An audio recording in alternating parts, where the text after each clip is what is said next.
And I just, maintaining this regime change, I'm still fascinated by the fact that it was so important to the Democrats that when Trump in any way hinted that the weapons would stop flowing to Ukraine, they impeached him. So President Trump steering government events to the businesses he directly profits from, that was fine. Trump using his campaign funds to pay off his mistress, that's a crime, but that was fine. Trump obstructing justice, as was laid out in detail in the Mueller report, that was fine. But threatening to cut off weapons to Ukraine, that was the red line. That's how important keeping Ukraine in the world trade system, in the so-called West, is to the Democrats. And to most of the Republicans, even though in this instance, they didn't support impeaching the head of their own party for it. But keeping Ukraine, it's so important to these people and to the European Union. And I just don't think that can be overstated. They want this regime change to stick. I am so damn tired of being lied to. I don't think I can deny it anymore. You can't stick to your story if you think it flies. But I'm not gonna buy it anymore. Hello, my friend, and thank you for listening to the 244th episode of Congressional Dish. I'm your host, Jennifer Briney. I feel like I really need to do a standalone episode about Ukraine because there have been news reports broadcast all around the world warning of a possible invasion of Ukraine by Russia. And in our own Congress, the coup midwife herself, Victoria Nuland, testified to the Senate about the Ukraine situation on December 7th. For me, that was must-watch TV. Now, longtime listeners know exactly who she is. And if hearing that name isn't a holy shit type of situation for you, don't worry, I'll fill you in on everything. But now, even though I'm aware that longtime listeners have heard this story before, I'm going to start the episode today with the story of the coup that took place in 2014, because everything that's happening today is a result of that regime change. And I think it's important for Americans to know that our government, which at that time was headed by President Barack Obama and then Vice President Joe Biden, I think it's important that we know that we played a direct role in replacing the Ukrainian government and that we have been funding and providing weapons to one side of a civil war in Ukraine ever since.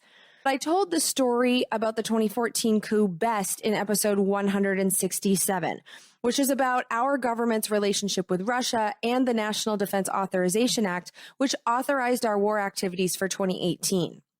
Now, I performed that episode in front of a live audience at PodFest in Orlando. And so since I think I did a good job the first time, I'm going to replay the relevant parts of that episode for you today. So if you hear people in the background, that's why I had a live audience in front of me. And so now let's flash back to the Congressional Dish live podcast at PodFest in 2018. I think the most basic question that at least we should be asking is why? Why the hell are we sending troops to places where a lot of us have never even heard of?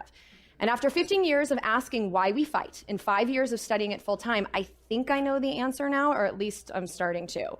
And what I've discovered by watching world leaders who discuss this openly with each other is that the big picture goal of our foreign policy is to get every country on earth to participate in one global economic system. So the first rules for this new global economy were written immediately after World War II in the form of trade agreements, which always govern so much more than just trade.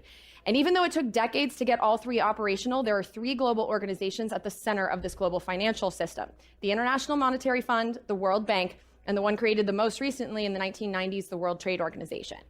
Now, the idea behind this, the good intentions behind this policy, is the idea that if the entire world is governed by these institutions, and if the whole world is financially connected, then there'll be no reason for any countries to fight.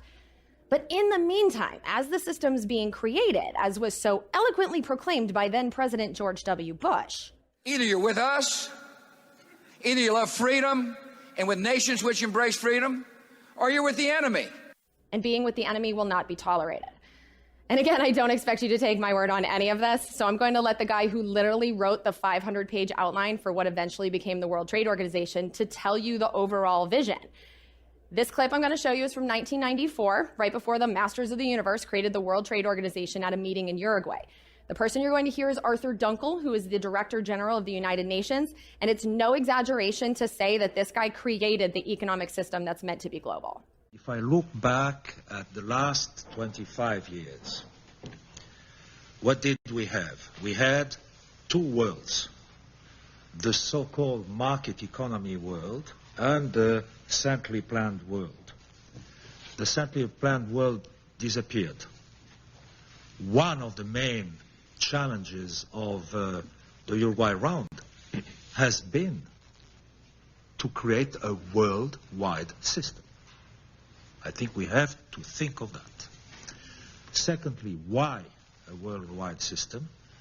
Because basically, I consider that if governments cooperate in the trade policy field, you reduce the risks of tension, political tension, and even worse than that. So basically, if we just let these people run the whole world, there will be no war.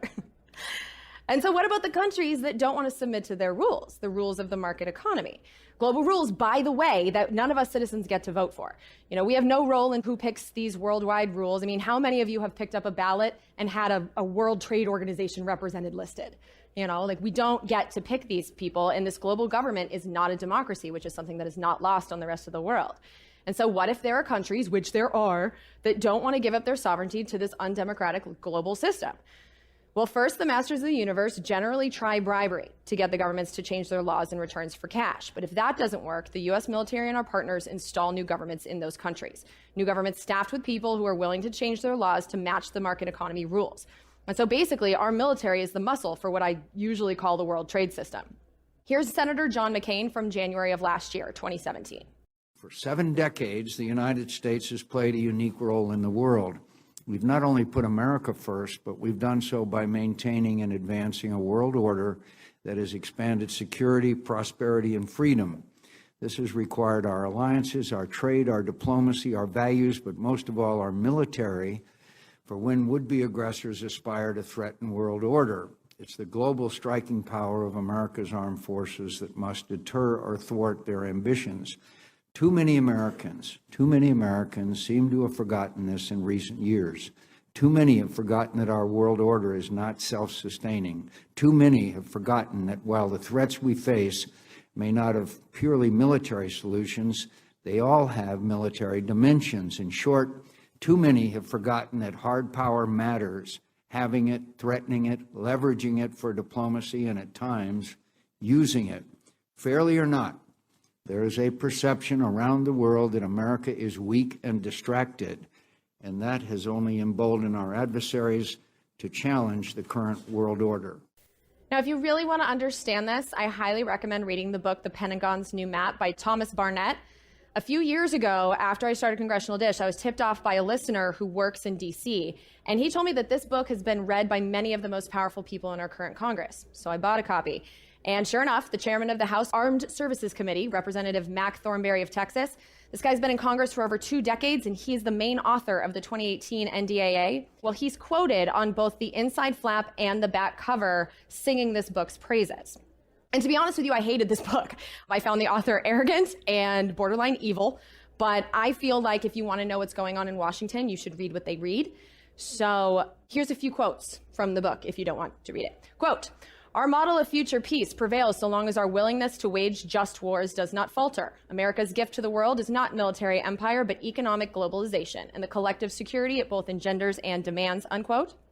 Quote, "We must encourage the spread of legal rule sets, which over time establish the conditions under which economic development and later democracy can flourish. We also seek to protect the global economy from disruptions to its functioning," unquote.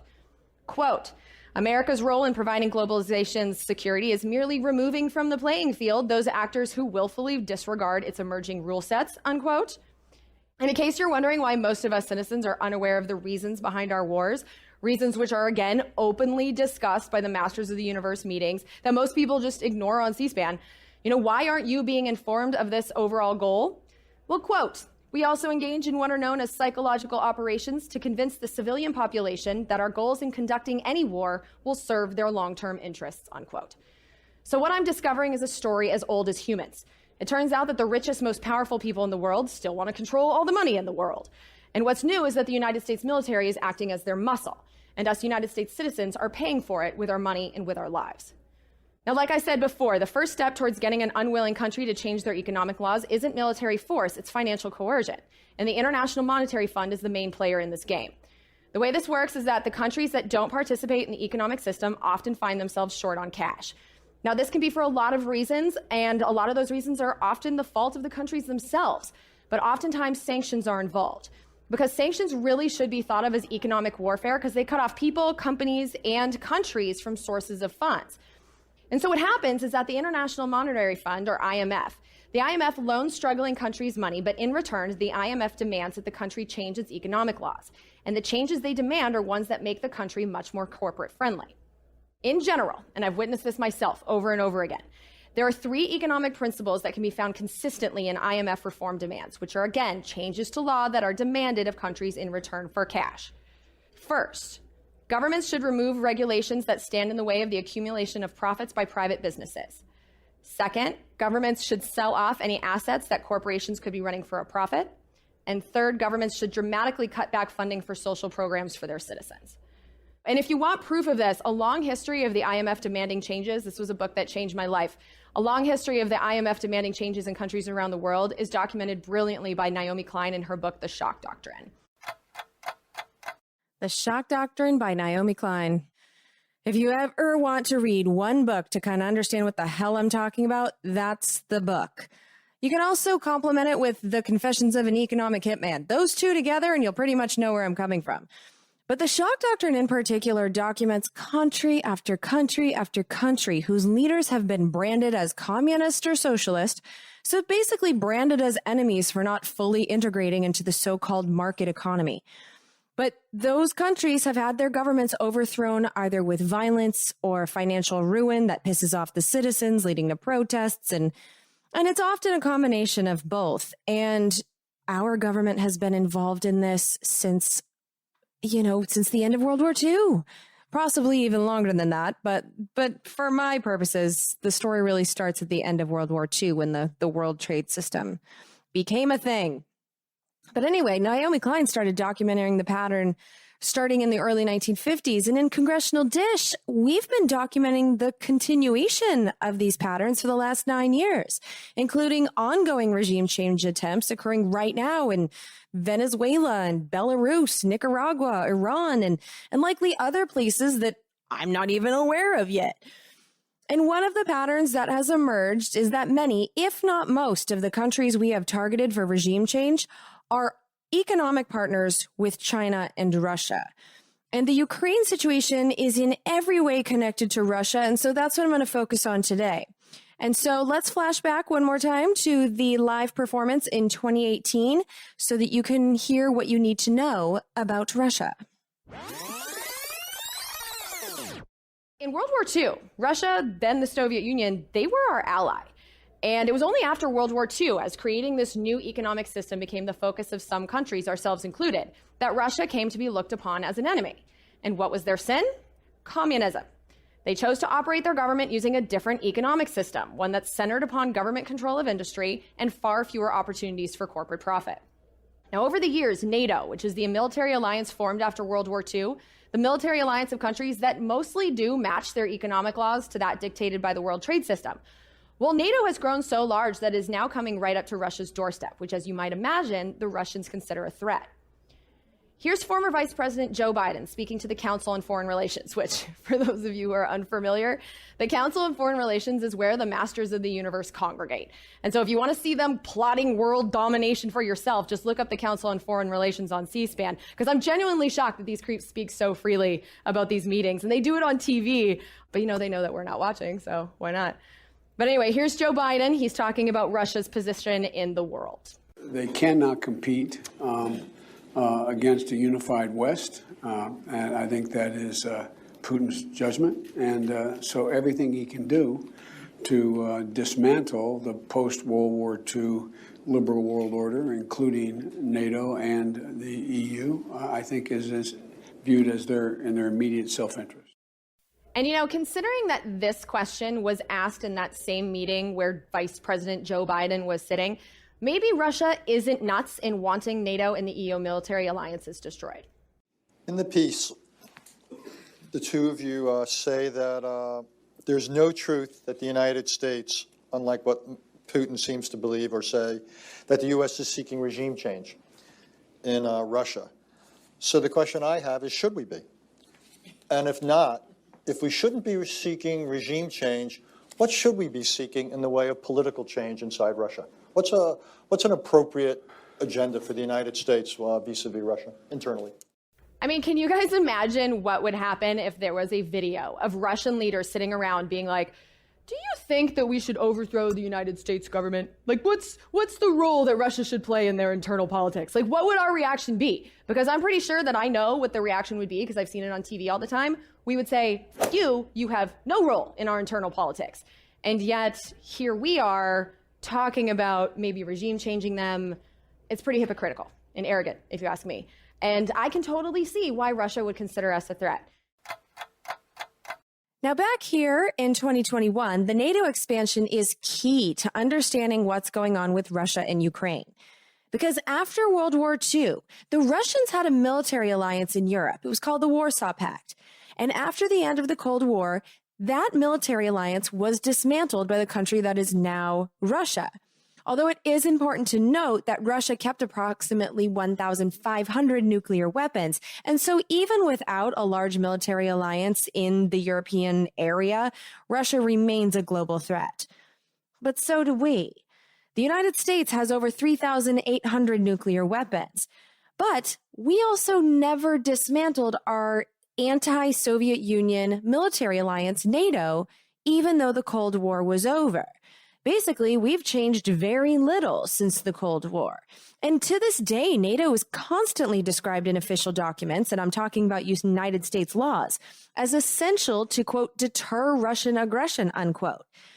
And on top of that, NATO has expanded over the years right up to Russia's border.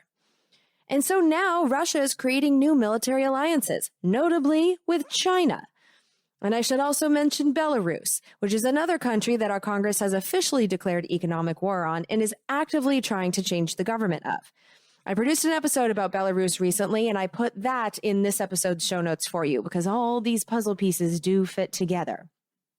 And so with that in mind, here's the full story as I know it about the Ukraine coup that took place in 2014 and the evidence that I consider to be quite strong, indicating that the United States government, specifically Vice President Joe Biden and then Assistant Secretary of State for European and Eurasian Affairs Victoria Nuland, here's the evidence that I have that they played a direct role in arranging for the replacement of the Ukrainian government in the coup that they have branded the Revolution of Dignity. And by the way, now that Joe Biden is the president of the United States, the most powerful person on earth, he has promoted Victoria Nuland to be the State Department's Undersecretary for Political Affairs. But I also think it's worth noting that in between her government jobs working for the State Department during the Obama years and now working at the State Department in a more powerful position in the Biden administration, well, she rode out the Trump years on the board of directors at the National Endowment for Democracy. And if you don't know what that is, I produced a whole episode about it that's waiting for you in this episode's show notes. It's basically the regime change arm of the United States government. And I know that's an extreme sounding statement, but it's an extreme, kind of crazy organization. So listen to that episode. It'll blow your freaking mind. I had no idea that anything like this existed in our government, but I do now. So wherever the National Endowment for Democracy goes, you have to be wary of a regime change operation. But for the Ukraine story, let's go back one last time to that live show that I did at PodFest in 2018. Here is the story of the Ukraine coup. I've been watching this on C-SPAN for years, and the anti-Russia stuff didn't start in 2016. It really revved into high gear in 2014 when Russia interfered in our regime change in Ukraine. So, Ukraine, is Russia's next door neighbor. In Ukraine's neighborhood, natural gas is a pretty big deal. Russia on one side of Ukraine has a lot of it, while Europe on the other side does not. But Europe needs it, especially for heating homes in the winter. And guess where the gas pipelines that connect Russia to Europe, including Russia's largest pipeline, are located? That's right, Ukraine. Now, in 2006 and 2009, Russia and Ukraine couldn't agree on gas prices, so Russia cut off the gas supply, which also cut off the gas supplies to Europe.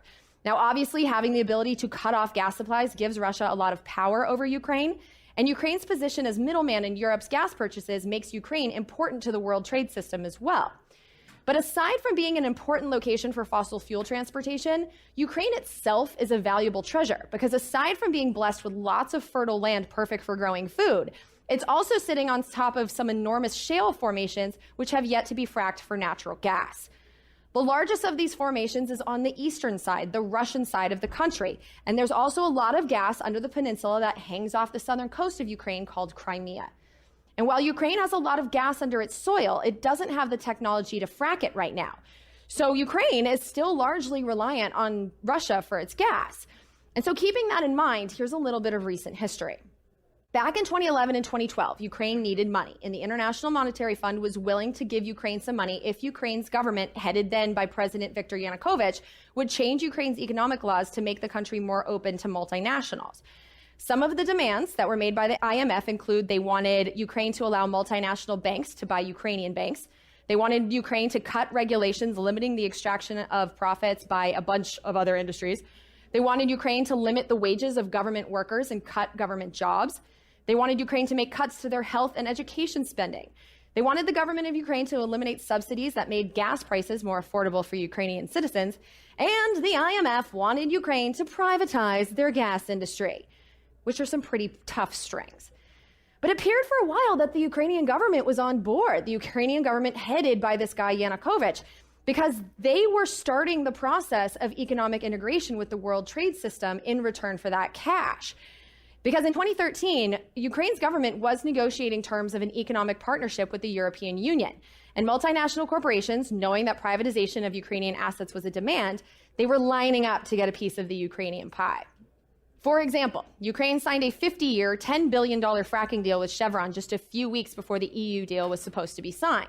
However, 2 months before that economic partnership with the EU was to be signed, Russia threatened its next-door neighbor Ukraine with sanctions, which are economic warfare, if it signed the EU deal. And then 1 week before Ukraine was supposed to sign the deal with the EU, Ukrainian President Yanukovych backed out of it. So instead of accepting the IMF money and integrating economically with the market system, Ukraine accepted a deal from Russia that included a $15 billion loan, a price cut for natural gas, and Russia was demanding no changes to Ukrainian laws. Basically, President Yanukovych was offered the choice between entering the global economic system we've been pushing since World War II with strings or partnering with their next door neighbor with no strings. And Ukraine chose the stringless deal with neighbor Russia, or supposedly stringless deal. I mean, who knows? But that's when shit hit the fan. So in December of 2013, a month after Ukraine backed out of its expected merge with Europe, anti-government protests happened in Ukraine.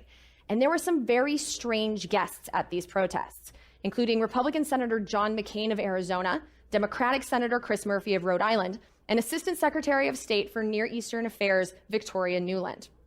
Now, as reported by Reuters, Senator John McCain not only attended the anti-government protest, but he got up on stage and told the protesters, quote, "We're here to support your just cause, the sovereign right of Ukraine to determine its own destiny freely and independently, and the destiny you seek lies in Europe," unquote. Then, 1 week after returning from Ukraine, Senator John McCain spoke to another one of those creepy world leader groups, the Atlantic Council, and this is what he said. If Ukraine's political crisis persists or deepens, which is a real possibility, we must support creative Ukrainian efforts to resolve it.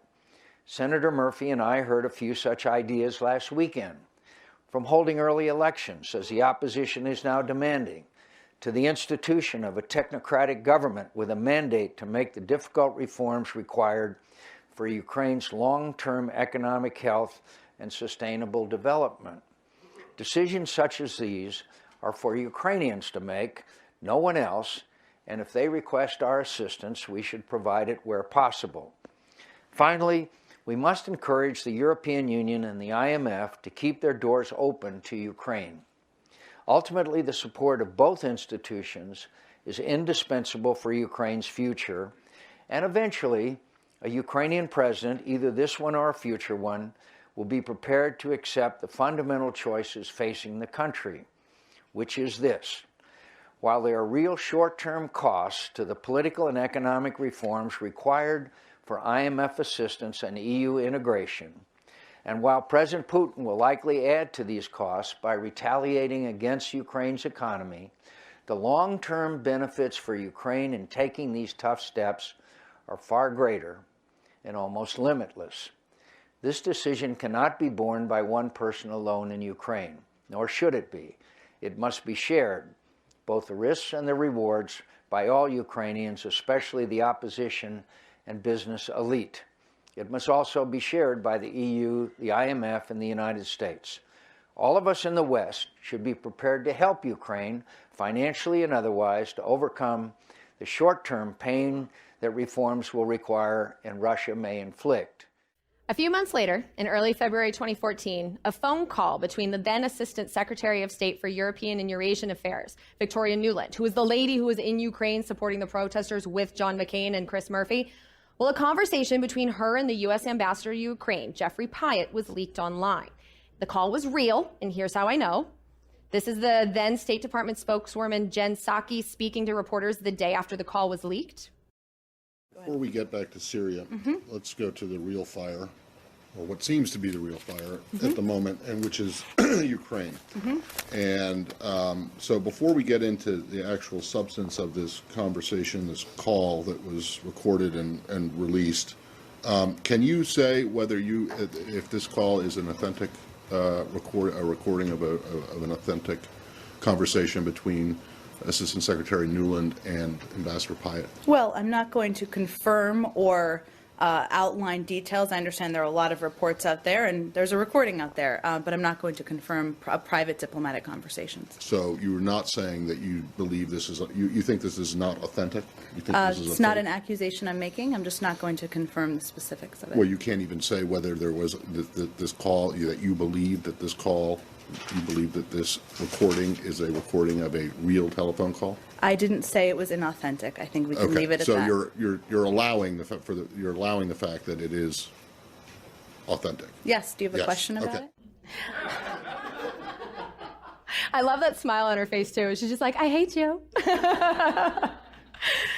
And here's how another one of the reporters characterized what she and the rest of the world was hearing on that call.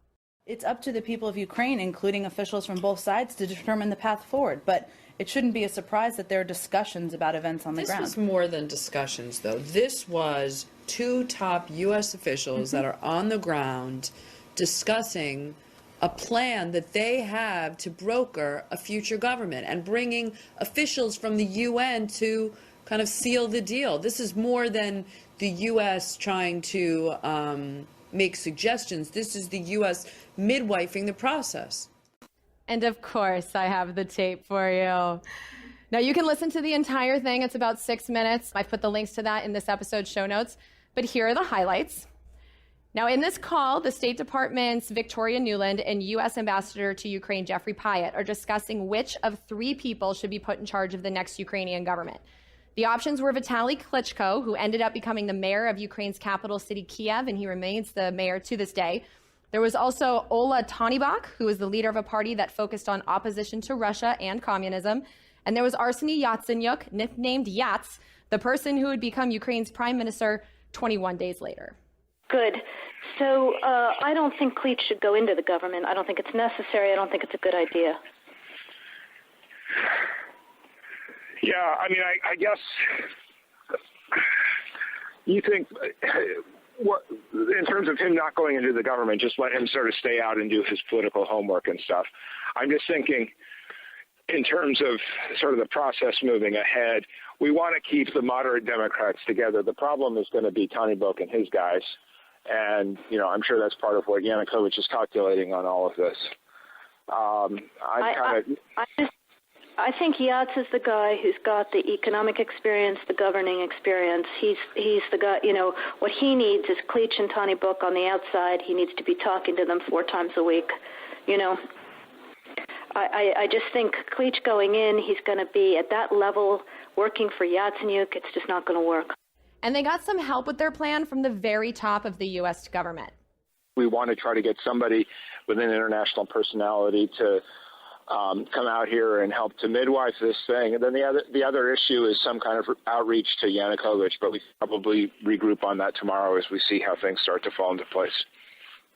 So on that piece, Jeff, when I wrote the note, Sullivan's come back to me, VFR, saying you need Biden, and I said probably tomorrow for an attaboy and to get the deets to stick. So Okay. Biden's willing. Okay, great. And less than 3 weeks later, the government of Ukraine was overthrown.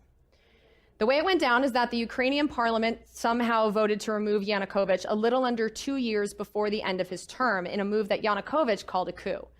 5 days later, Yats, the guy, became prime minister of Ukraine. And less than a month later, Ukraine signed that pact with the EU and went back to negotiating with the loan sharks at the IMF for the cash that Ukraine needed. And just 2 weeks ago, we got another piece of evidence pointing towards our interference in the government of Ukraine. This time from the big mouth of former Vice President Joe Biden, the guy who was tapped by Victoria Nuland to get the deets to stick. Here he is speaking to the Council on Foreign Relations on January 23rd. I was, not but it just happened to be that was the assignment I got. I got all the good ones. So I got Ukraine. And I remember going over convincing our team, or others too, convincing us that we should be providing for loan guarantees. And I went over for, I guess, the 12th, 13th time to Kyiv, and I was supposed to announce that there was another $1 billion loan guarantee. And I had gotten a commitment from Poroshenko and from Yatsenyuk that they would take action against the state prosecutor, and they didn't. So they said they were walking out to press conference. I said, no, I said, we're not going to give you the $1 billion. They said, you have no authority. You're not the president. The president said. I said, call him. I said, I'm telling you, you're not getting the $1 billion. I said, you're not getting the $1 billion. I'm going to be leaving here. And I think it was, 6 hours? I said, I'm leaving in 6 hours. If the prosecutor's not fired, you're not getting the money. Well, son of a bitch. Got fired. And they put in place someone who was solid at the time. So Joe Biden used money to get someone he wanted installed in the Ukrainian government. And see what I mean? They brag about it. These are secrets that are hidden in plain sight. And so by March of 2014, less than 6 months after Yanukovych decided to economically partner with Ukraine's neighbor, his ass was out and Yats was in, and Ukraine was back on the path towards integrating with Europe.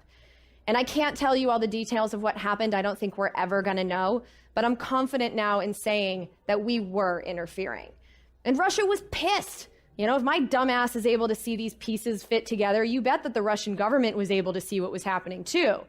And so the same day that Yats became prime minister, Russian troops began arriving on the peninsula that hangs off the southern coast of Ukraine called Crimea, a peninsula that was Russian until 1954 when Russia gave it to Ukraine. Crimea is a peninsula that houses a major Russian military base and is home to their Black Sea Fleet. And after seeing the government that had just agreed to partner with them replaced somehow, they decided to take Crimea, along with their military base and the shale formation of natural gas. This is what has been branded here in the United States as the Russian invasion of Ukraine. And was it right? Was it wrong? I don't know. But I can at least understand why they did it. And as I documented back when it happened in episode 68 of Congressional Dish, the United States government immediately started giving money to the new government of Ukraine for weapons, military training, and U.S. State Department programs to, among other things, quote, support political and economic reform initiatives by Eastern Partnership countries, unquote. Which was necessary because a significant number of Ukrainians who wanted to economically partner with their next door neighbor were pissed off when their government was replaced. And there's been a really nasty civil war raging there ever since. Now that it is the end of 2021, the official death toll has risen to over 14,000 people that we know of that have died in that Ukrainian civil war. And it's still going. Now, the civil war has been over control of Ukraine's eastern industrial heartland known as the Donbas region, which sits on top of a huge shale formation, which holds enormous amounts of unfracked natural gas. But I also recently discovered in that hearing that took place on December 7th from Victoria Nuland herself that that area in Ukraine apparently has other fossil fuel riches as well. And in fact, you could argue that in the Donbas, he did take control of some 40% of Ukraine's coal reserves, which were a major energy input. And so you can understand why Ukraine and Russia want to control the Donbas territory, considering that the world has done damn near nothing to get us off of our addiction to fossil fuels. But Russia hasn't actually invaded the Donbas. In fact, Russia claims that they're not involved at all in that civil war. Russia claims that it's, the people that wanted the Ukrainian government to be a part of the World Trade System and be a part of the EU and be a part of the West. It's those people versus the parts of Ukraine that want to be Russia. And Russia's saying that they're just on the sidelines. And if there are Russians involved, they're just volunteers. They're saying that these people are totally disconnected from the Russian government. That is clearly bullshit. It has been proven that Russia is, in fact, arming the people who are fighting the Ukrainian government in the Donbas region.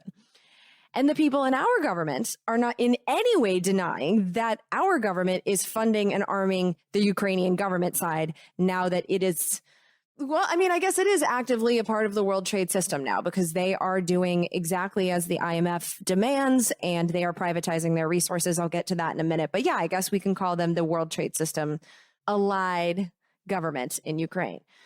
And here's how Senator Rob Portman, who's a Republican from Ohio, frames our current involvement in Ukraine.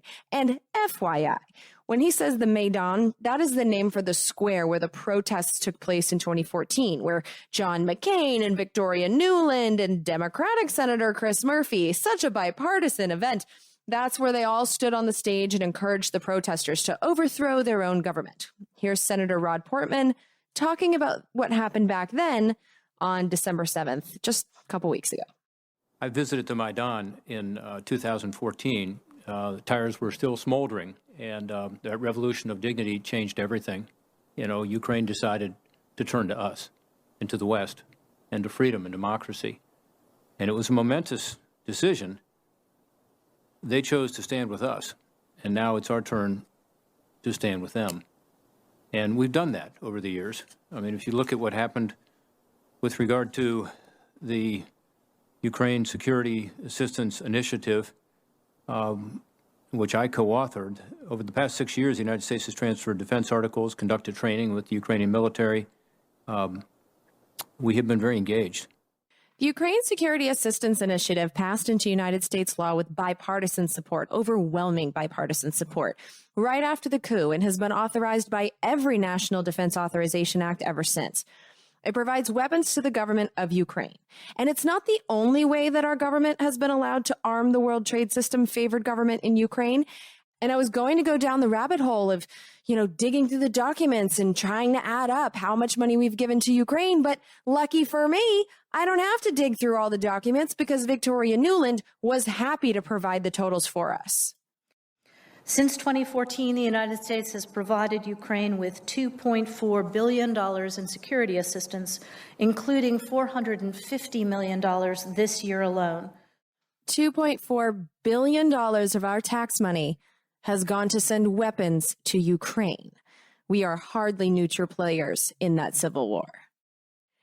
But here's some good news. There are some semi-neutral players who haven't been arming both sides of the civil war, who were able to broker a peace agreement in 2015 between Russia and Ukraine. So basically, Germany and France were the negotiators of this agreement. And when they were done, this agreement was endorsed not only by Germany, France, Russia, and Ukraine, but also by the United States, the European Union, and it was endorsed unanimously by the United Nations. That's excellent news. That means that we already have a solution to all of this. Now, this peace agreement is known as the Minsk Agreement, and the agreement centers around the idea that the Donbas region that they're fighting over would be granted a special status. So it would be a part of Ukraine, but it would have some independence, kind of like a state does here in the United States.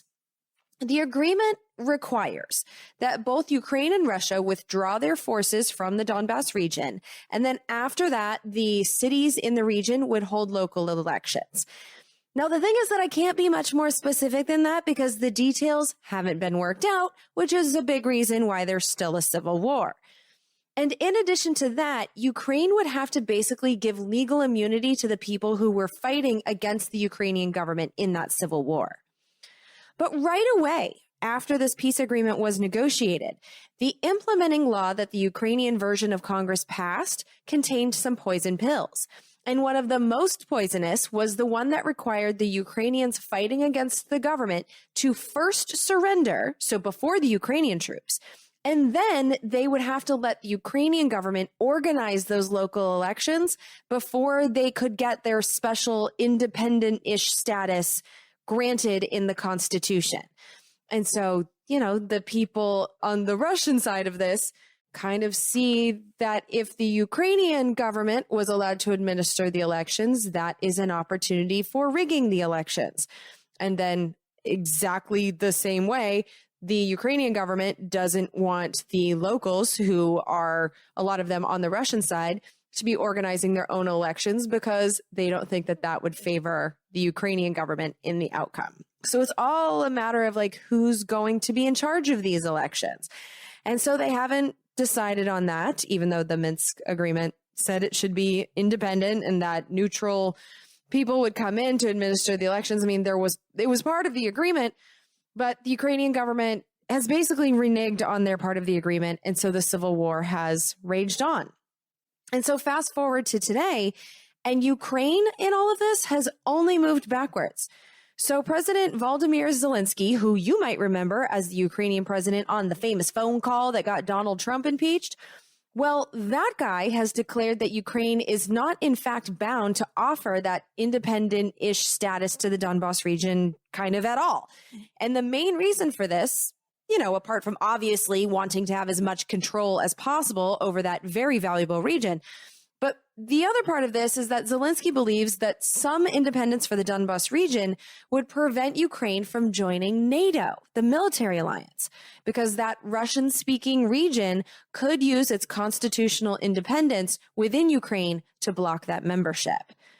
Now, when it comes to membership in NATO, Germany and France, so the negotiators of the peace agreement, are blocking Ukraine's entrance into NATO. So it's far from certain that Ukraine would be welcomed into NATO at all. It's far from certain that that's even a realistic option. But the idea of Ukraine joining the military alliance is central to everything that is happening between Russia and Ukraine right now. That's really important to know. Keeping that in mind, let's now take a look at what's been happening lately.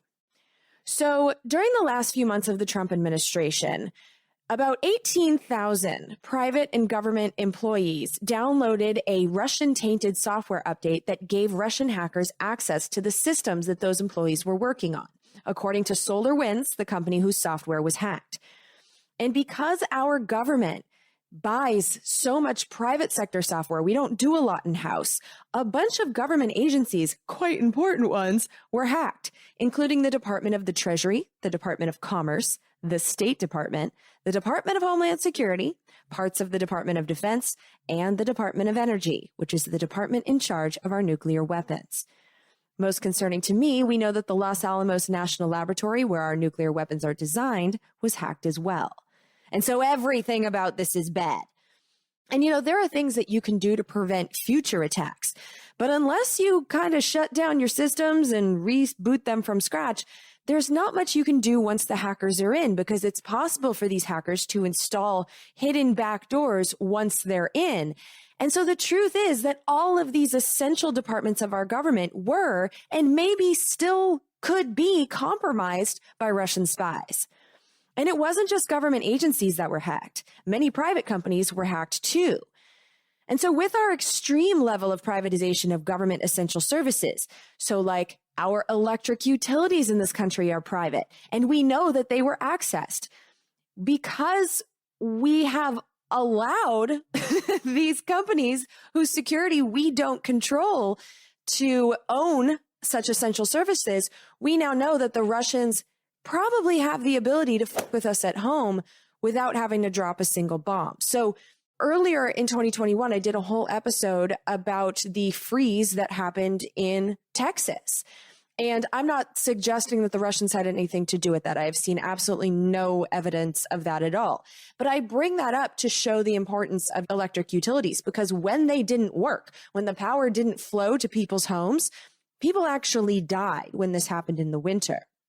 And one of the things that we now think the Russians might have access to, because the Russians did get access to the Federal Energy Regulatory Commission, is Black Start, which is our detailed technical blueprints for how the United States plans to restore power in the event of a, cataclysmic blackout, the kind that takes out the power to the whole country.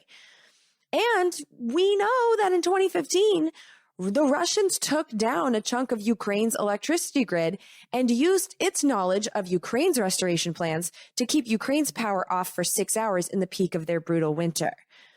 And so by exploiting the security flaws in the United States caused by the privatization of our government's internal systems, Russia now probably has some insider power that it can use against us. And unfortunately, we probably won't know exactly what kind of power they have until they use it.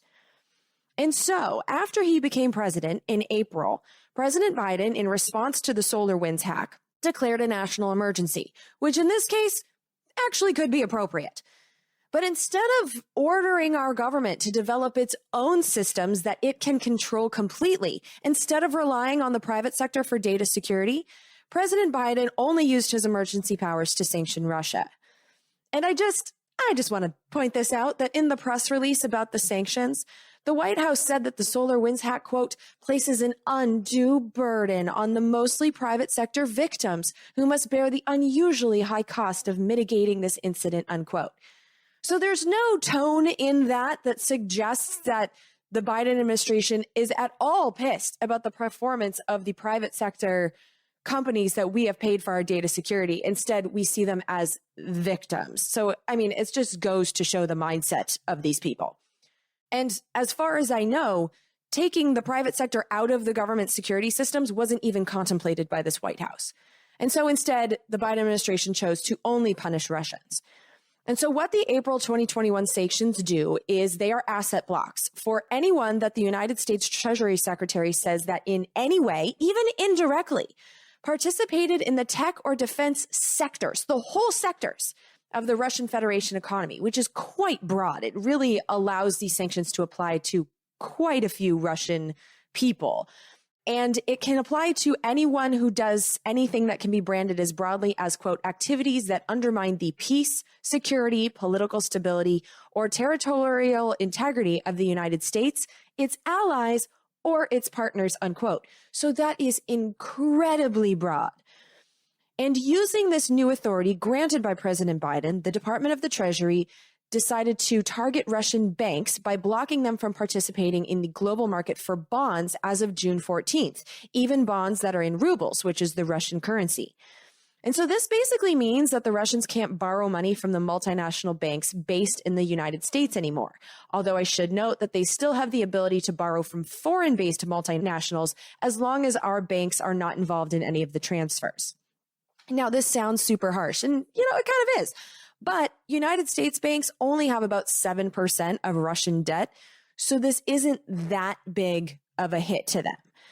On top of that, these sanctions also were applied to 40 individuals and companies. And this is on top of all the sanctions that have been enacted on Russia since 2014. And I'm not going to go down all of them, but we have enacted other sanctions since Russia took control of Crimea, which again was that peninsula that used to be a part of Ukraine that houses Russia's Black Sea Fleet that they took over the day or two after the Ukrainian coup.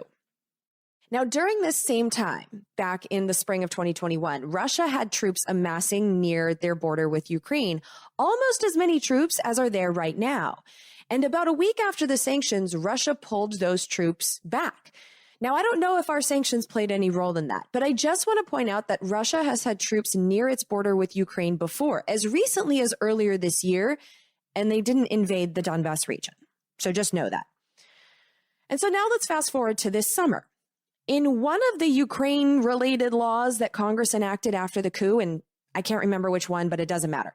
But in one of those laws, sanctions were authorized against a gas pipeline that is being built under the Baltic Sea that when it's completed and is operational, will be able to supply Russian gas directly to Germany. Now, this means that Russia will be even less dependent on Ukraine's gas infrastructure to sell its fossil fuels to Europe. For years, the Trump administration waived those sanctions entirely and allowed construction on the Nord Stream 2 pipeline to continue. Well, on August 20th, 2021, President Joe Biden changed course and started sanctioning people and companies involved with constructing the pipeline. In the press release announcing those sanctions, the White House said that its actions are intended to, quote, reduce the risks posed by the pipeline to Ukraine, unquote. But that press release also said that our government is working with Germany on this issue because Germany is one of our allies and they want this pipeline. It supplies gas directly to them. Of course they do. And this has been a source of contention between our two countries for years now. And jumping ahead just a little bit, President Biden also issued more Nord Stream 2 pipeline sanctions just last month. And so in total, as of this recording, President Biden has sanctioned and blocked the assets of 8 persons, which could be companies, and 17 ships. However, he has not sanctioned the pipeline enough to stop its construction or prevent it from operating. It appears to me that he's sanctioning the pipeline just enough to say he's being tough on Russia without actually being all that tough on Russia. So, typical Democrat doing enough to appear like he's governing without actually doing anything. But anyway, about a week and a half after those first round of Biden sanctions back in August, well, President Zelensky, who is the president of Ukraine, got the White House visit that he wanted so badly. Because remember, when then President Donald Trump spoke to President Zelensky on that famous phone call that got Trump impeached the first time, one of the things that Trump was accused of using as leverage over Zelensky in order to get dirt on the Bidens was his desire to come to Washington, D.C. for an in-person visit at the White House. Zelensky wanted that pretty bad. And then the other thing that Trump was accused of using as leverage was weapons that Ukraine wanted for their civil war. And I just, maintaining this regime change, I'm still fascinated by the fact that it was so important to the Democrats that when Trump in any way hinted that the weapons would stop flowing to Ukraine, they impeached him. So President Trump steering government events to the businesses he directly profits from, that was fine. Trump using his campaign funds to pay off his mistress, that's a crime, but that was fine. Trump obstructing justice, as was laid out in detail in the Mueller report, that was fine. But threatening to cut off weapons to Ukraine, that was the red line. That's how important keeping Ukraine in the world trade system, in the so-called West, is to the Democrats. And to most of the Republicans, even though in this instance, they didn't support impeaching the head of their own party for it. But keeping Ukraine, it's so important to these people and to the European Union. And I just don't think that can be overstated. They want this regime change to stick. And President Biden's Secretary of Defense, who, by the way, up until the point that he became the Secretary of Defense, was on the board of directors at defense contractor Raytheon. But that guy is now in charge of the Pentagon, and he promised that the weapons would continue to flow. And so here's a clip from August 31st. In this clip, the Secretary of Defense, Lloyd Austin, is sitting across a conference table looking directly at the Ukrainian President Zelensky. And here is what he said. As you know, sir, President Biden has approved a new $60 million security assistance package, including Javelin anti-armor systems and more to enable Ukraine to better defend itself against Russian aggression. And he also said this, again, looking eye to eye with President Zelensky in a meeting that was aired on television and could be seen around the world. Now, this department is committed to strengthening our strategic defense partnership. The U.S.-Ukraine Strategic Defense Framework that Minister Tehran and I will sign today enhances our cooperation and advances our shared priorities, such as ensuring that our bilateral security cooperation continues to help Ukraine counter Russian aggression, and implementing defense and defense industry reforms in support of Ukraine's NATO membership aspirations, and deepening our cooperation in such areas as Black Sea security, cyber defense, and intel sharing. Our defense secretary told the president of Ukraine this summer to his face that we support their entrance into NATO, and he did so on TV.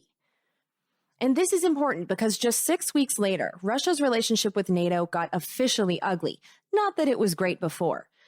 But up until a few months ago, NATO and the Russians were at least talking. There were Russian diplomats attending NATO meetings. They were stationed in Brussels. But on October 6th, NATO ordered 8 Russian diplomats to leave by November 1st, accusing them of being spies. And in response, Russia said that they were going to pull all of their diplomats out of Belgium because NATO is headquartered in the capital city of Brussels. And so who did the Biden administration send to try and ease these tensions? Victoria Nuland. Now, this is stupid on every level. The Russians officially hate Victoria Nuland. In fact, Russia had sanctions on her. She wasn't allowed to enter Russia for years. And Russia had to waive those sanctions on Victoria Nuland in order for her to visit Moscow, which they did in return for a waiver on one of their sanctioned diplomats who now is able to do some work here in the United States. And I don't know exactly how that meeting went, but it couldn't have gone well because 5 days after she came home, Russia announced that it would be ending its involvement with NATO in Brussels, closing its office entirely. Now, Moscow still maintains diplomatic relations with the individual governments in NATO, but they're no longer attending the meetings of NATO itself, and so clearly the relationship is deteriorating. Which brings us to this month, December 2021. This month, the United States intelligence officials, so our spooks, noticed an increase in the number of troops at the Russia-Ukraine border. Now, the Ukrainian defense minister has said that the number of Russian troops near Ukraine and in Crimea is estimated at 94,300. But our spooks said that Russia is planning to deploy an estimated 175,000 troops in preparation for a possible invasion that could begin as soon as early 2022. What I can't find is the crystal ball that tells them this future. But they have gotten the attention of the most powerful people in Congress. And so here is Senator Bob Menendez. He is the chairman of the Senate Committee on Foreign Relations. Here he is. This is 20 seconds into the hearing that took place in his committee on December 7th. As we meet here today, Russia is engaged in one of the most significant troop buildups that we have seen along Ukraine's border. To anyone paying attention, this looks like more than posturing, more than attention-seeking. The Kremlin's actions clearly pose a real threat of war. And the expert from the State Department that they called to give them more information is Victoria Nuland. And so here is what she has been telling our lawmakers. First, let me review what we are seeing.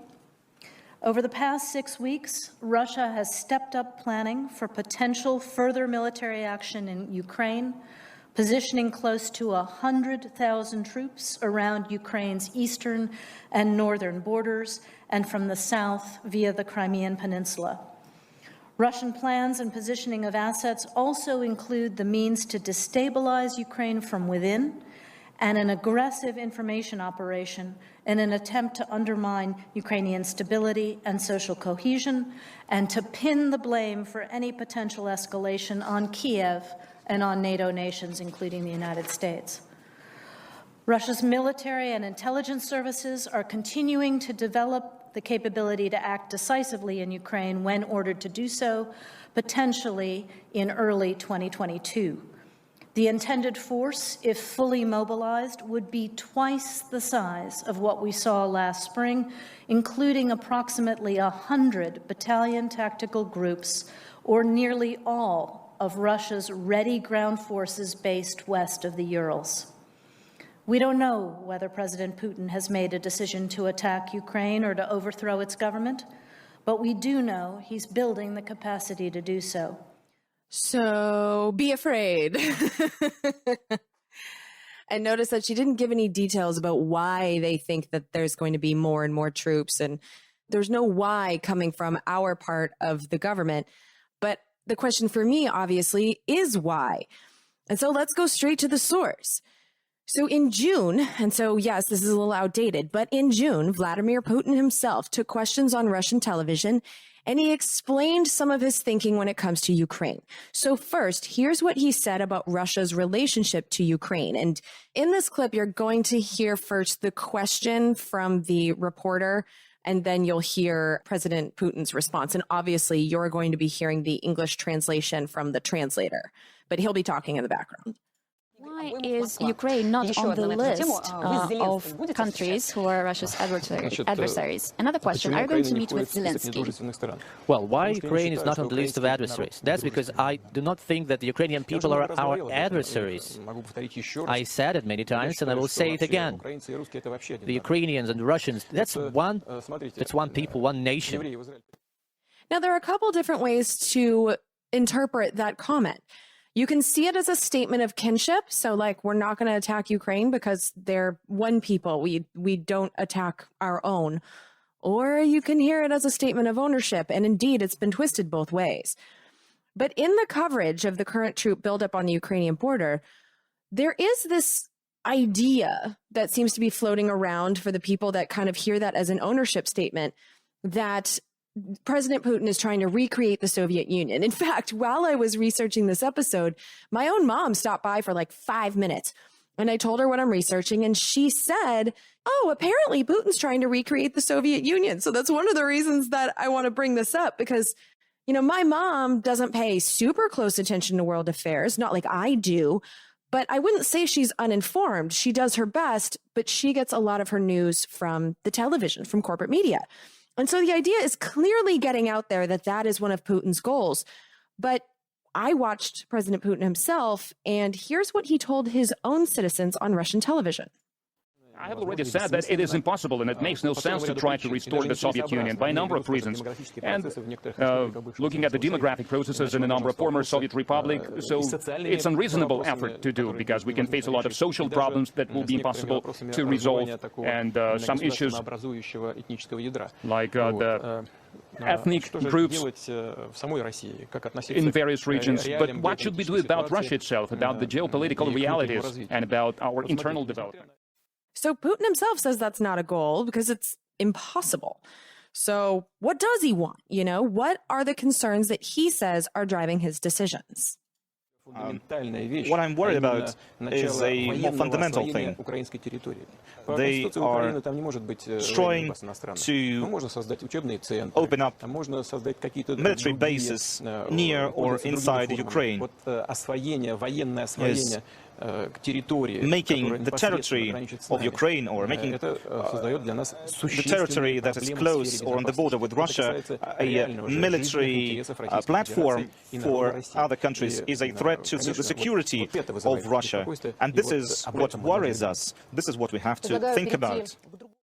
And indeed, our President Biden had a phone call with President Putin on December 7th. So pretty much at the same exact time as the hearing that you've been hearing clips from with Victoria Nuland.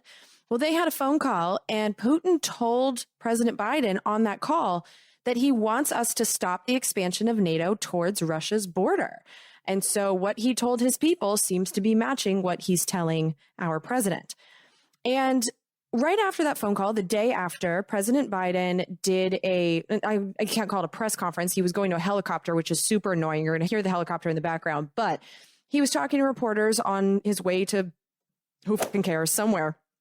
But here is what he said about his phone call with President Putin. Here's what he said that they discussed. The meeting with Putin, I was very straightforward. There were no minced words. It was polite, but I made it very clear. If, in fact, he invades Ukraine, there will be severe consequences. Severe consequences.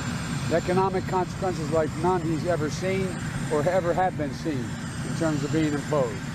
He knows his immediate response was he understood that, and I indicated that I knew he would respond, but beyond that, if in fact we would probably also be required to reinforce our presence in NATO countries to reassure particularly those in the Eastern Front. In addition to that, I made it clear that we would provide the defensive capability to the Ukrainians as well. So He's basically saying that we would do more of what we're already doing, economic war and giving weapons to the Ukrainians, but it would just be like a higher level, is what he threatened on the phone call. But when it comes to war, here's what he said would happen if Russia did, in fact, invade Ukraine. We have a moral obligation and a legal obligation to our NATO allies. If they were to attack under Article 5, it's a sacred obligation. That obligation does not extend to NATO, to Ukraine, but it would depend upon what the rest of the NATO countries were willing to do as well. But the idea the United States is going to unilaterally use force to confront Russia invading Ukraine is not in the cards right now. So militarily, we wouldn't go in on our own, but our people could still fight and die if there was a war there as part of NATO. And keep in mind that we overthrew Libya, I think it was in 2011. I did an episode about that too, but that was a NATO mission as well. So, we've gotten NATO into situations. So like Iraq was something we dragged NATO into, but NATO has also brought us along as well. So that's what he said about that situation. But when it comes to NATO expanding into Ukraine, and then there's also another country, Georgia, which is on the Russian border.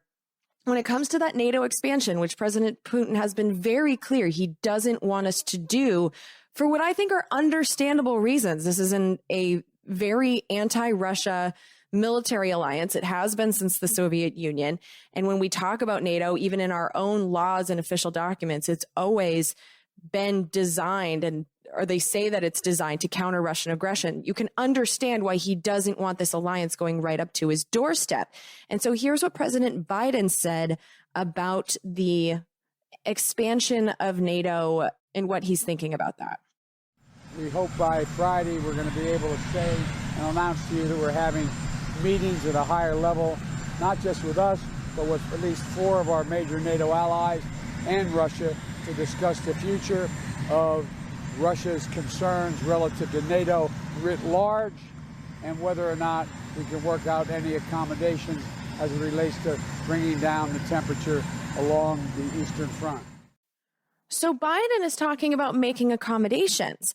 But the people he has employed in the State Department, the people who work out the details of this type of stuff with other countries, the people he is sending to Russia for negotiations, and yes, of course, I'm talking about Victoria Nuland, they're saying different things. And so here's Senator Todd Young, he's a Republican from Indiana, asking a question of Victoria Nuland the day before Biden said that on December 7th in that Senate Foreign Relations Committee hearing. President Putin and Foreign Minister Lavrov have repeatedly indicated that they seek to deny any potential path to NATO membership for Ukraine and other Eastern European countries. Does the administration view this demand as a valid issue for negotiation? No, we do not. And President Biden made that point crystal clear to President Putin today, that the issue of who joins NATO is an issue for NATO to decide. It's an issue for applicant countries to decide, that no other outside power will or may have a veto or a vote in those decisions. And this conversation continued when Senator Marco Rubio asked this question. Then I would imagine that he's already been publicly messaging what his asks are. The first is that we would pull back NATO forces from anywhere near their western border. The second is to completely rule out the admission, probably not just of Ukraine, but Georgia as a member of NATO. And the third is to stop arming Ukraine. Of those 3 conditions that he's publicly messaged already, would the United States agree to any of those 3? All of those would be unacceptable. So President Biden is saying publicly that he wants to maybe make some accommodations and have meetings with NATO and Russia. But this woman is saying hard no on accommodations. So there's mixed messages coming out of this White House for sure, except for when it comes to sanctions. There's definitely unity when it comes to threats of economic war. Here's Victoria Nuland. What we are talking about would amount to essentially isolating Russia completely from the global financial system with all of the fallout that that would entail for Russian business, for the Russian people, for their ability to work and travel and trade. And the most powerful Democrats are on board. Here's Senator Bob Menendez, the chairman of the Senate Committee on Foreign Relations. I want to be crystal clear to those listening to this hearing in Moscow, Kiev, and other capitals around the world. A Russian invasion will trigger devastating economic sanctions, the likes of which we have never seen before. Sounded very Trumpy to me. But Bob Menendez actually got even more specific. I proposed a suite of options last month in an amendment to the NDAA. The Russian banking sector would be wiped out, sovereign debt would be blocked, Russia would be removed from the SWIFT payment system, sectoral sanctions would cripple the Russian economy, Putin himself, as well as his inner circle, would lose access to bank accounts in the West. Russia would effectively be cut off and isolated from the international economic system. Let me be clear. These are not run-of-the-mill sanctions. What is being discussed is at the maximum end of the spectrum, or as I have called it, the mother of all sanctions. And I hope that we can come together in a bipartisan way to find a legislative path forward soon so that we can achieve that. And I looked in the NDAA, which was passed this week, and as I record this, it's sitting on President Biden's desk, so it will be law. And that amendment didn't make it in. So that is a threat, not necessarily a promise, but you can tell that he wants the authorities to be in law. And he's got the power to actually make that happen if he can get other people on board. And speaking of being on board, Victoria Nuland confirmed that our World Trade System partners are down with this sanctions plan as well. You might have seen a press conference today that Commission Chairwoman van der Leyen gave in Brussels, in which she made absolutely clear that the EU would also join in very consequential economic measures of the kind that they have not employed before. And I want to make sure that we understand that these are not sanctions that would be targeting even just people in government, people that know Vladimir Putin. I mean, we've already authorized sanctions against people in their defense and tech sectors. This would be aimed specifically at the Russian people. Here's Victoria Nuland. This time, the intent is to make clear that the initial sanctions in response to any further aggressive moves in Ukraine will be extremely significant and isolating for Russia and for Russian business and for the Russian people. And the Democrats are on board. Here's Bob Menendez, chairman of the committee. If Putin invades Ukraine, the implications will be devastating for the Russian economy, but also for the Russian people. And the Republicans are fine with this too. Here's Senator Ron Johnson, Republican of Wisconsin. What we would impose on them and how harmful it would be to Russia. Unfortunately, to Russian people. They are united in targeting the Russian people for economic war. Here's Victoria Nuland. But we will not be shy about coming to you as we need support. And the bipartisan spirit here is really gratifying. Here's the Republican Ron Johnson again. If there's one thing that Vladimir Putin ought to understand is how unified we are. I mean, there are many things that divide us politically in this country, but when it comes to pushing back on Russian aggression, supporting countries like Ukraine that are trying to develop their freedom, free themselves from the legacy of corruption from their former involvement with the Soviet Union, we are very strongly united. And Democrat Bob Menendez. I hope the one thing that anyone in the world who is watching this hearing today takes away is that even on some of the most contentious issues of the day, on this one, there is overwhelming, broad, bipartisan support for Ukraine. There's overwhelming bipartisan support for its territorial integrity. There's overwhelming bipartisan support for swift and robust action.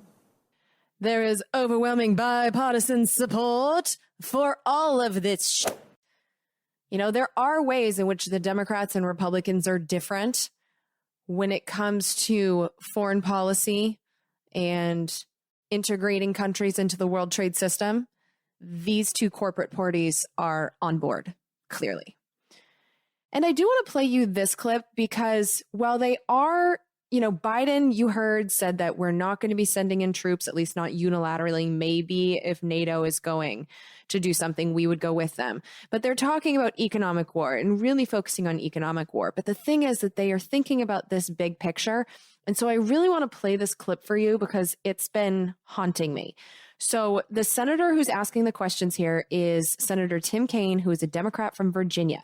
Tim Kaine, I think, is significant because he was Hillary Rodham Clinton's pick for vice president had she had beat Donald Trump to be the president, which she did not. But Tim Kaine was the person that she picked.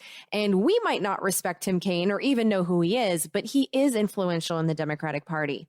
And I think this conversation is instructive because it's kind of an argument in favor of actual war, not just economic war. And I think we should be aware that they're talking like this. My concern is this. If the United States and the West's response to a military invasion is sanctions, but no military response. Obviously, we're providing military aid to Ukraine, and we've been generous in that way. But if we are not willing to help a Ukrainian military that's 50,000 people matched up against Russia, I would think that China would conclude, boy, the West sure isn't going to come to the aid of Taiwan if we were to do something on Taiwan, because China would conclude we're much more militarily powerful than Russia is, and the status questions about Taiwan and sovereignty are a little bit murkier than those about Ukraine. And there's no NATO in the Indo-Pacific. We have allies in the Indo-Pacific, but we don't have a NATO with a charter, with a self-defense article. I think China would determine if the West's response to a military invasion went as far as sanctions but no further, that the United States and other nations would be extremely unlikely to use military force to counter a military invasion of Taiwan. And I think Taiwan would likely conclude the same thing. So I'm very concerned about that. And I wonder, is that a fair concern that I have about how the Chinese and the Taiwanese would view the West's unwillingness to provide more significant military support to stop an invasion by Russia? Is my concern a fair one, or is my concern overwrought?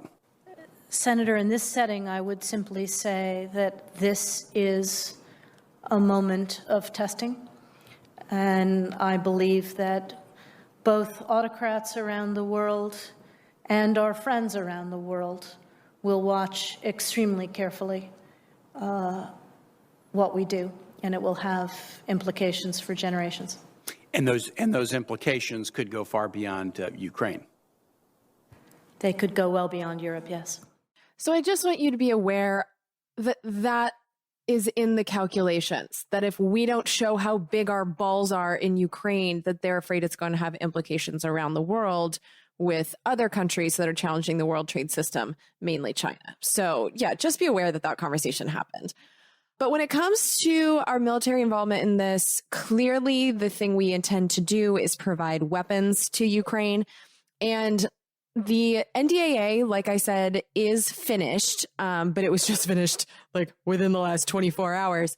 And so I was able to look in there because I wanted to know if they were increasing the funding because, you know, Senator Jean Shaheen, she's a Democrat in New Hampshire, in the hearing, she said this. Senator Portman and I offered an amendment to this year's NDAA in that vein to increase military assistance and raise the amount of assistance that could go to lethal weapons. And so I wanted to look into the funding. Now, here's the thing. The NDAA is an authorization. It sets the levels for what is allowed to be spent on things. It's not until we actually do the government funding, until that is finished, that we find out what will actually be spent. And that was not finished in time. It was not finished on September 30th, and it's not scheduled to be finished now until February 18th. And even then, who knows? But what the NDAA did do is it did increase the funding for the Ukraine Security Assistance Initiative.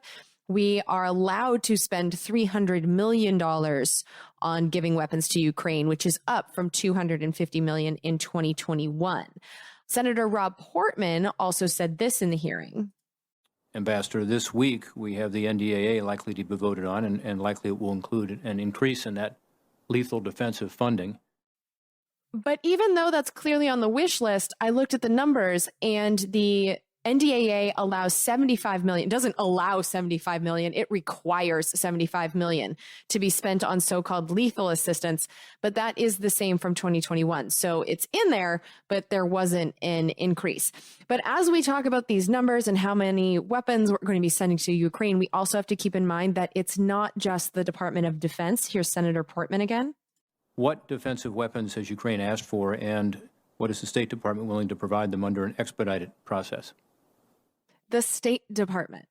Remember, the State Department, while we all think of it as our diplomacy wing, they are absolutely funding foreign militaries around the world with State Department funds. They have a fund. It's called the Foreign Military Financing Fund, or is it called the fund? I don't know, but it's foreign military financing. They also have the Economic Support Fund, which can be spent on weapons. So there's all kinds of little money buckets in the State Department that can funnel money to Ukraine too. So finding out exactly how much we are spending there, not really sure, but there is an increase, and I think that's worth an increase authorized, and I think that's worth knowing. But the thing is that war is not guaranteed, because remember, the solution to this whole Ukraine versus Russia civil war was already decided upon 6 years ago. And if Victoria Nuland said one thing that gave me hope in the hearing, this was it. Diplomacy remains the best route to settle the conflict in Donbass and address any other problems or grievances. The Minsk agreements offer the best basis for negotiations, and the U.S. is prepared to support a revived effort if the parties welcome that. But in case that doesn't work, and I don't have much hope with Victoria Nuland as our country's #2 diplomat, they are positioning pieces on the global energy chessboard because Russia gets the vast majority of its money from selling fossil fuels. Now, earlier in this episode, I told you about the Nord Stream 2 pipeline, which is the #2 pipeline because it runs alongside an existing pipeline, the Nord Stream 1, which was finished in 2012.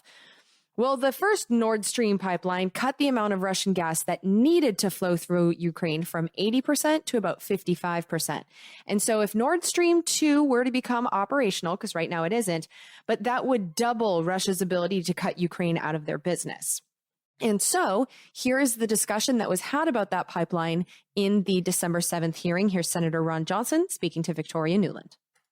I can't think of a more powerful way to punish Russian aggression than by rolling back what progress has been made and, if at all possible, prevent the Nord Stream 2 from ever being completed. Is that something that is being discussed with allies? Is that something that's being contemplated? Absolutely. And as you recall from the July U.S.-German statement, that was very much in that statement that any moves, Russian aggression against Ukraine, would have a direct impact on the pipeline. And that is our expectation and the conversation that we're having.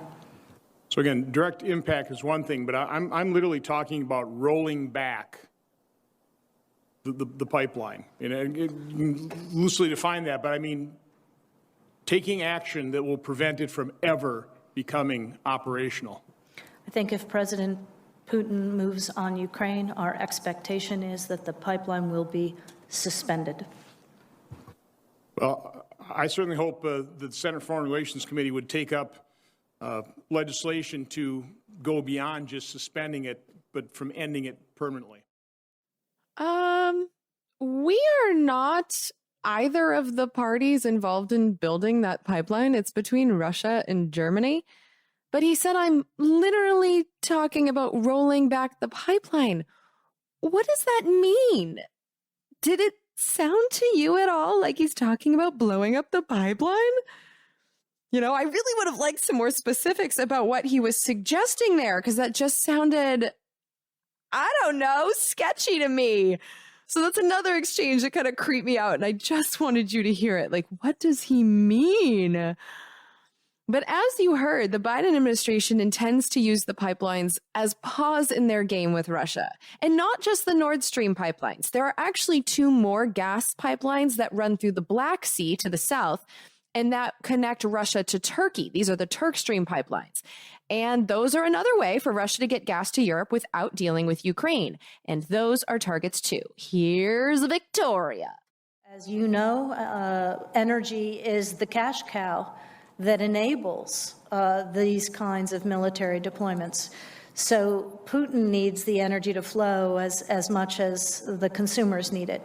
But more broadly, we have been counseling Europe for almost a decade now to reduce its dependence on Russian energy, including our opposition to Nord Stream 2 and our opposition to Nord Stream 1 and our opposition to Turk Stream and Turk Stream 2, and to come to find alternative sources of hydrocarbons, but also to continue their efforts to go green and end their dependencies.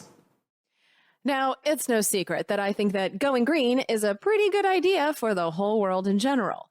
Ending dependencies not just on Russian fossil fuels, but all fossil fuels is an excellent path out of this for Europe. And it really would make Russia less powerful as an economic player. I mean, they'd still have all their nuclear weapons, but they couldn't withhold gas from Europe and screw over Europeans by raising their heating prices anymore. It would take that economic power away from them. So it's a good idea. And this question from Senator Chris Murphy of Connecticut, this question gave me some hope. The 3 Cs initiative is a really important initiative linking essentially the ring of countries that are either former republics or satellite states of the Soviet Union together. They're begging for U.S. participation in their projects necessary to make them more energy independent of Russia. Isn't this an opportunity for the United States to step up and take some of these customers away from Russia's gas station? Now, as someone who drives a plug-in hybrid electric vehicle, I can tell you that if you are using other sources of fuel, then you don't have to go to the gas station. And so it's a really good idea. If the Europeans were using solar or wind or hydro, any of those options, then they wouldn't have to go to the gas station. They could heat their homes with other ways. So I loved the question, and I was like, yay, 3 Cs initiative, what is this? Well, the 3 Cs initiative is an investments fund that was set up in 2019, so it's relatively new. And it is funding projects in 12 countries in order to coordinate, quote, the development of infrastructure in the energy, transportation, and digital sectors, unquote. Now, the countries involved in this are all former Soviet Union countries. So they are Estonia, Latvia, Lithuania, Poland, the Czech Republic, Slovakia, Hungary, Slovenia, Austria, Croatia, Romania, and Bulgaria. But Germany and the United States are partners, which shouldn't be surprising since the idea for the fund originated at the Atlantic Council in Washington, D.C. And I do think it's worth noting that the fund is managed by the Amber Investment Group, which is based in London. And none of the 7 executives in the Amber Investment Group are from any of the countries whose infrastructure projects that they're going to make decisions about. They are pretty much all British. But the nations of Western Europe, as anyone who's ever traveled there knows, are linked by excellent roads and railways. They have power lines and oil and gas pipelines. They're all connected. But the countries in Central and Eastern Europe that used to be a part of the Soviet Union are not as connected to each other in terms of modern infrastructure. And again, anyone who's traveled there knows this to be true too. And so building modern infrastructure in these countries is a great idea. But in terms of energy, these projects are on the website framed as being designed to cut off Russia from its customers. So again, this is an adversarial branding when it comes to getting support for the 3 Cs initiative. And according to the 3 Cs initiative website, 37% of the projects that it finances are energy projects. And here's what Victoria Nuland said about them in response to Chris Murphy's question about the 3 Cs initiative. Absolutely, as we have been doing with our support for more LNG terminals around Europe for many years, as we are doing now in our support for green alternatives, not just in the United States, but in Europe as well. And many U.S. companies are involved with that. But that particular belt of 3 Cs countries is absolutely crucial, as you've said. Now, so far, you have heard twice that she has said that green initiatives are a priority for the Biden administration in their support for things like the 3 Cs Initiative Fund. But I looked at the list of 3 Cs Initiatives projects, and the vast majority of them are fossil fuel projects. And it makes sense if you look at the situation and totally ignore the climate change implications, which this administration has been proven to do as they've been granting fossil fuel multinationals leases and drilling permits for oil and gas, despite being under no legal obligation to do so. And also keep in mind that it was during the Obama-Biden administration that the oil export ban was repealed. It was Obama's pen that signed that repeal into law, because our fossil fuels for decades were not allowed to be sold by the multinational corporations to customers outside of the United States. If it was drilled here, it was sold here. So basically, like, if we took the risks of digging up the oil and risking the oil spills on our land and in our water, we were at least guaranteed the rewards. Well, that changed on Christmas week in 2015, when the government was funded late and improperly in one giant bill in the middle of the holidays. Buried on page number 747 of that 808-page bill was a repeal of the oil export ban, which made it possible for the fossil fuel multinationals to drill on our land and in our oceans, to frack for gas near our homes, in our schools, and contaminate our drinking water, and then take those fossil fuels, ship them anywhere in the world, and pass the profits out to their shareholders, who are the wealthiest people in the world. And ever since then, it has been the bipartisan policy of the Obama, Trump, and now Biden administrations to get Europe hooked on the gas that is fracked here and shipped there in the form of liquefied natural gas, or LNG. And this serves 2 purposes that they consider good. One, it's obviously good for the multinational fossil fuel corporations that these people clearly use their power in government to serve. And 2, if Europe is buying the oil and gas that is found here, then they can buy less gas and oil that is coming from Europe. And the 3 Cs Initiatives funds projects that help move that LNG plan along. So here are the projects that I found that are energy related and funded by the 3 Cs Initiative. In Hungary, they are expanding a gas corridor between Hungary and Slovakia. There's also going to be a, quote, Hungarian-American pilot project in Hungary studying the use of hydrogen, unquote, which is fascinating for any of us that heard my infrastructure bill episode, because we are making major investments in hydrogen, which is basically an environmental scam, because that is a way to use natural gas to make hydrogen and call it green. So I find it fascinating that this 3 Cs Initiative it's a pilot project with our government to maybe make this whole hydrogen scam go global. There's also a project that is going to focus in Hungary on extracting unconventional gas, and I don't know exactly what that means. And we're also going to be funding it will be funding a natural gas powered electricity plant. Then in Latvia, they are funding a coastal LNG terminal. In Lithuania, they are funding a gas connection network between Poland and Lithuania and purchasing an LNG terminal. In Estonia, they are building an LNG terminal. In Croatia, they're building a oil and gas terminal, a LNG terminal, and a gas pipeline that will connect Croatia, Albania, Montenegro, Bosnia, and, well, here's a word I don't know how to say, Herzegovina. I don't know.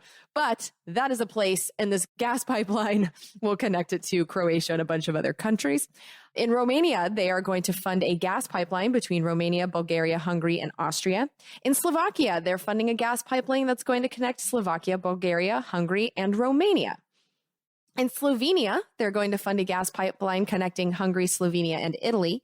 And in Poland, they're funding a gas pipeline that's going to connect Poland and Ukraine.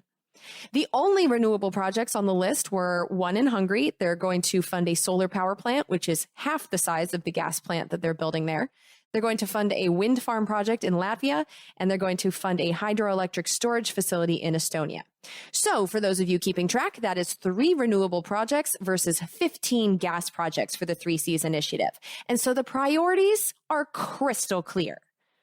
The idea is to not only keep Eastern Europe hooked on fossil fuels, but we want them hooked on the fossil fuels that can be provided by the world trade system, most notably by the fossil fuel companies that are taking gas from here in the United States.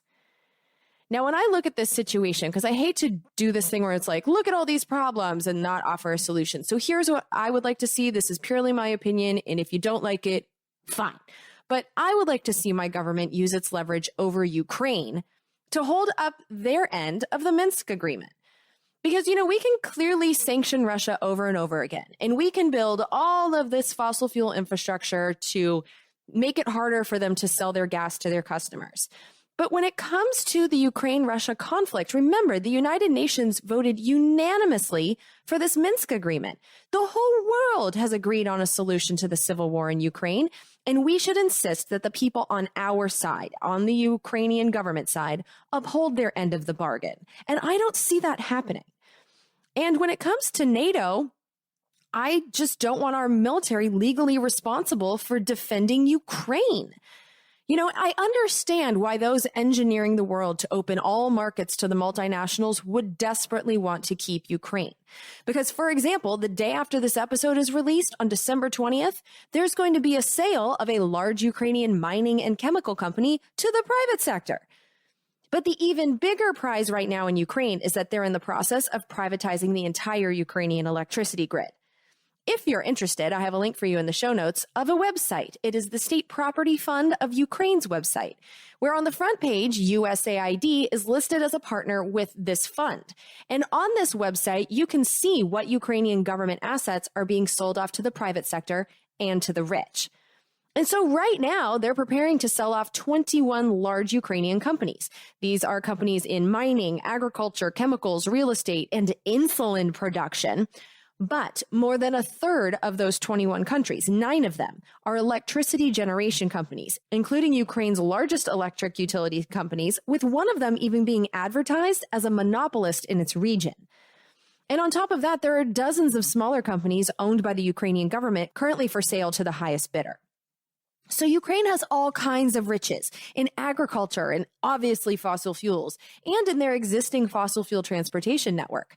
But its own government is an asset that is being sold right now and will be profited from by the multinationals. And so I see why the global elites crafting the world trade system on behalf of the multinationals.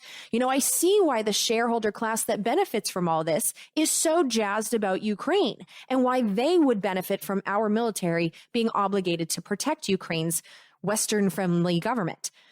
But I care about our people, and I don't want a single American child to be sent to die so the multinationals can privatize Ukraine.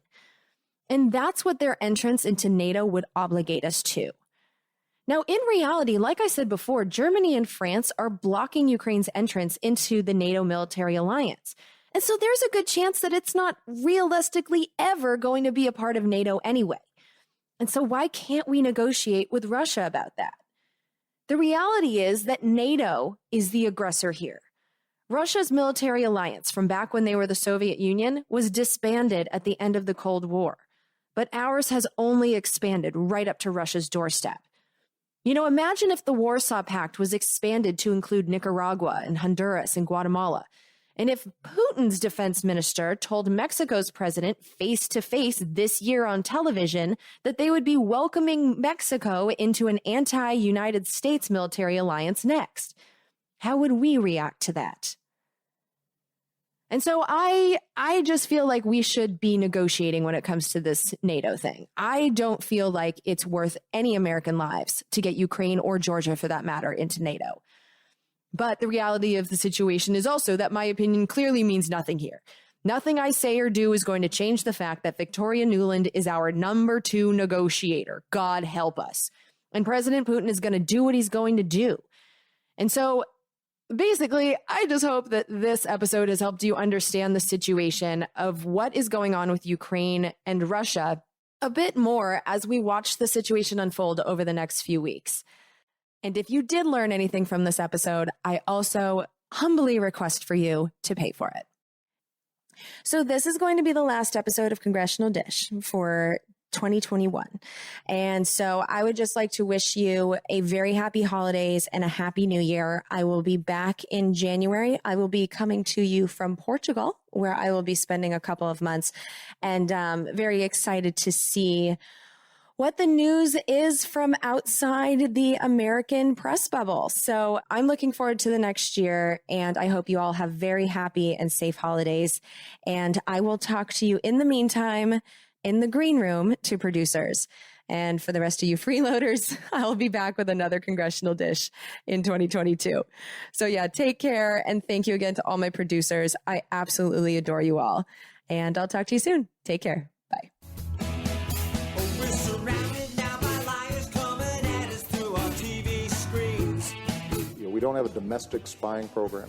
They're content to fight in black and white despite the many in-betweens. We got a president who plays with the facts. And then he waves a flag to cover his tracks. As if a lie is alright, in the end he'll justify the means. Now we are so damn tired of being lied to. The polar ice caps aren't going away. We don't think we can deny it anymore. You can stick to your story if you think it flies. But we're not keeping quiet anymore. We are so damn tired of being lied to. Government jobs consume the profits of the private sector. We don't think we can deny it anymore. You can stick to your story if you think it flies. But we're not keeping quiet anymore. Now we're not keeping quiet. These bills represent common sense, bipartisan solutions that actually solve problems.